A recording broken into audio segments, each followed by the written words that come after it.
எப்ப வேண்டும் இந்த அல்லி ராணி குளிக்க? இந்த ரீதியில் அன்பு செய்தால் என்னவாகுமோ என் பாடு? காற்று வந்து உன் குழல் கலைத்தால் கைது செய்வதென ஏற்பாடு. பெண் நெஞ்சை அன்பால் வென்றார்.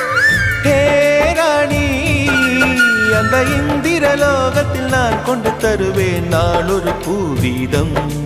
உன் அன்பு அது போதும்.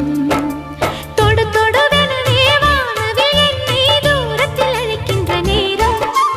விடு விடுவெனவே வாலிப மனது விண்வெளி விண்வெளி ஏறும்.